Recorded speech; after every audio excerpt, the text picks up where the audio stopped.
Hello there, internets. Yesterday I was talking a little bit about the fact that a practice of dissatisfaction never leads to an experience of satisfaction.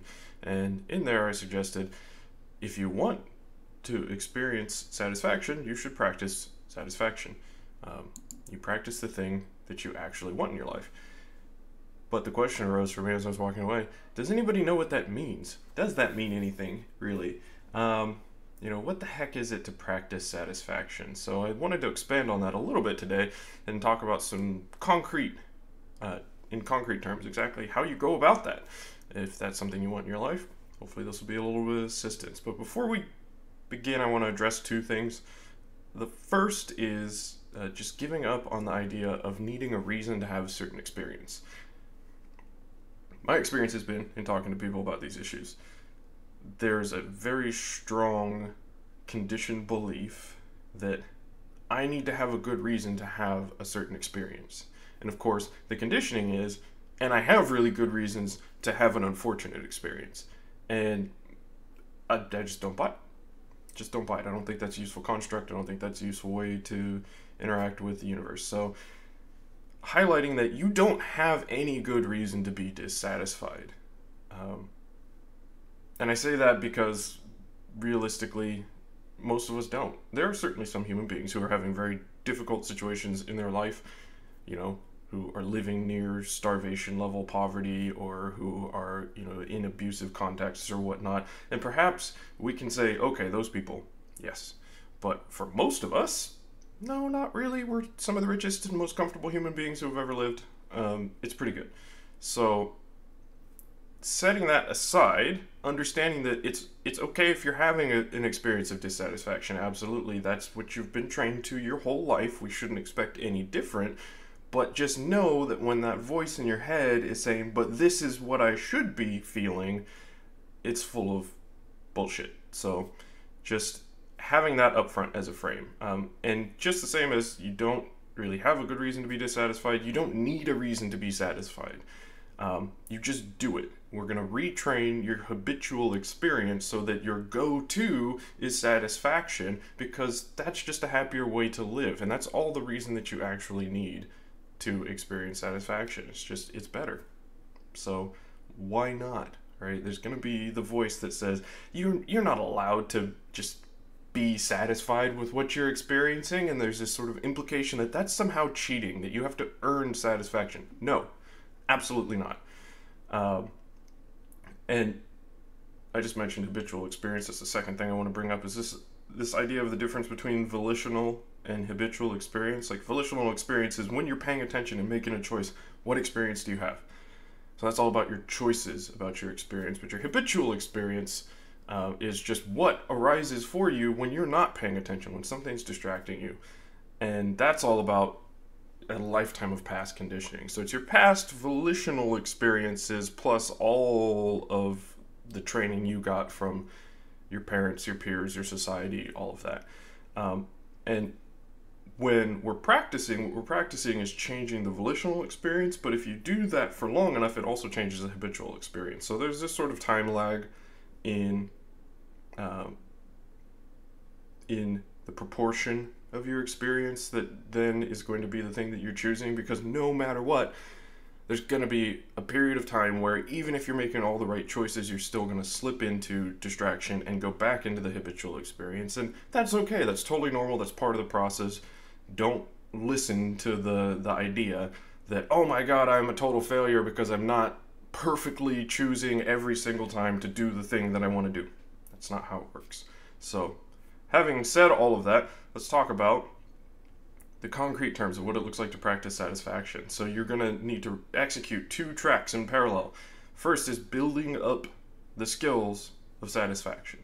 And this is a place where structure and documentation are incredibly helpful and very much called for. So you got to find, you got to put in some rules, some schedule, some structure so that you actually do the practices, and then you have to document the results of that practice so that you have a record that you can look back on. You can see changes through time and whatnot.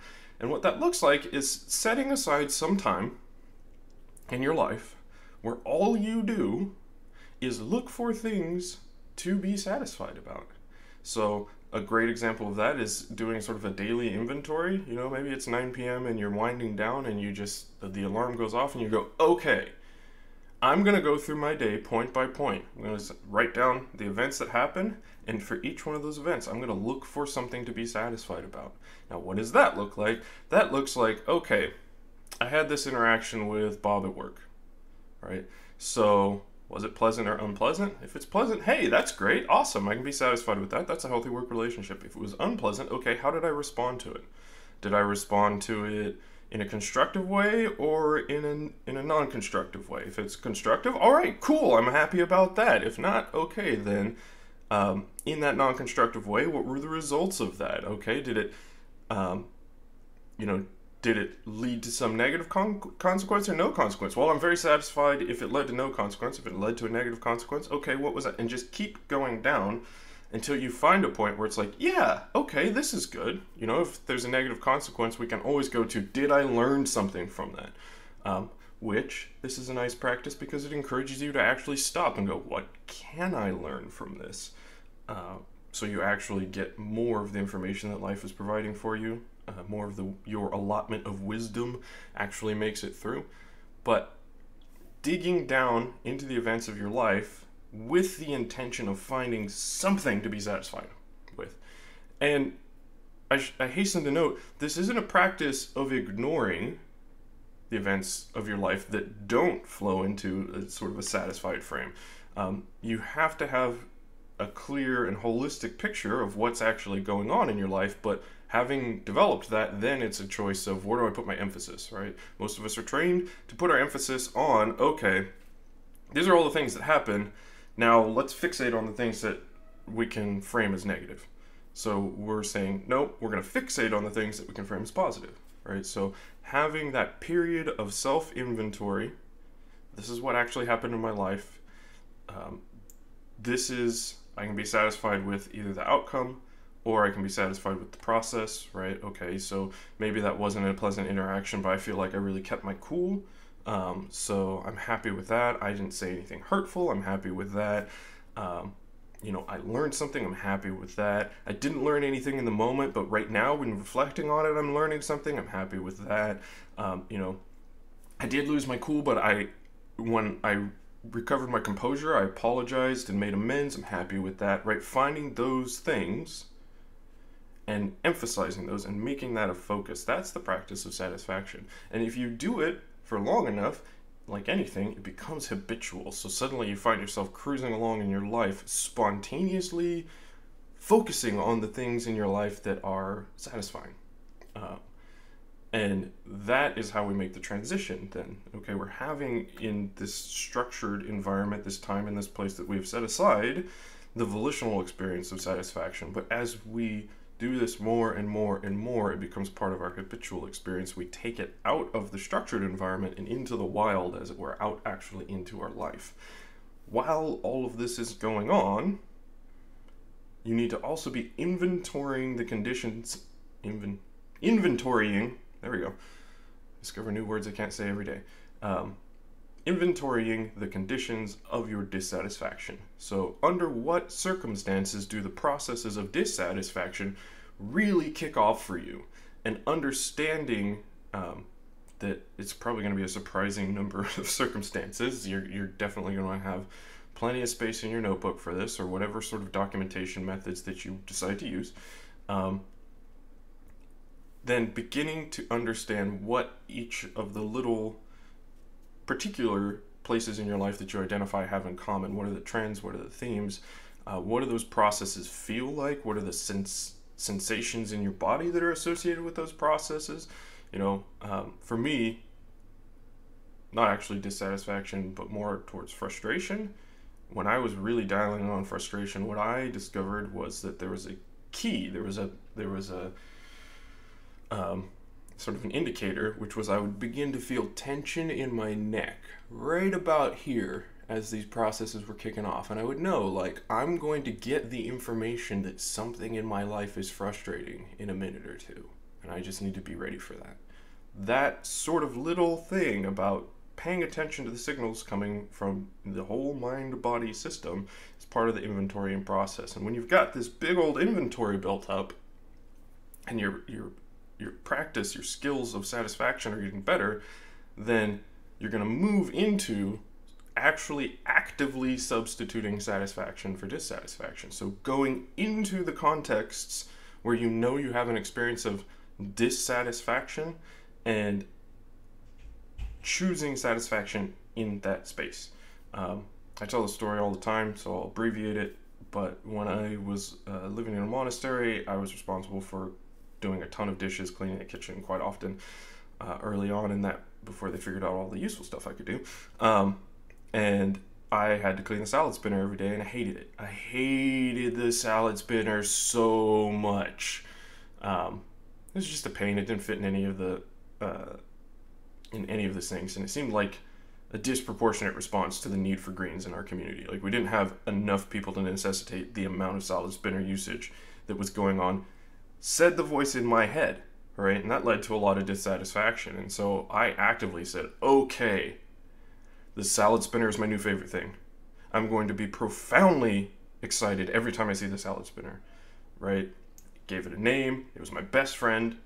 And every single time I went into the kitchen, I was practicing look for it. There's a salad spinner in the dirty dishes. All right, buddy, I get to clean you today. This is awesome, right? Which is, you may get the information, totally cheating, right? You don't just get to lie to yourself and say you're having a different experience. Yes, you do. You absolutely do. And if you need to Stockholm syndrome your brain into accepting that you like whatever experience it is, do it. Do it. It's fine. In fact, I advise my math students to do this all the time. And I have students who went from, I hate math so much, to, I'm going to take multiple math classes and pursue an engineering degree. Just by lying to themselves. I'm having such a great time.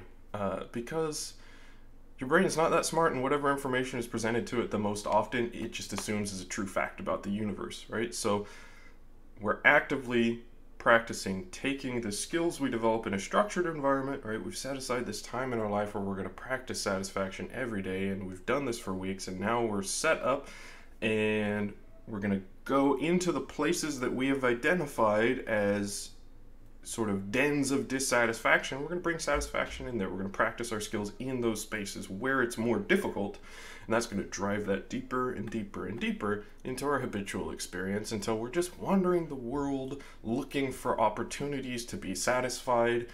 That's an experience you want to have.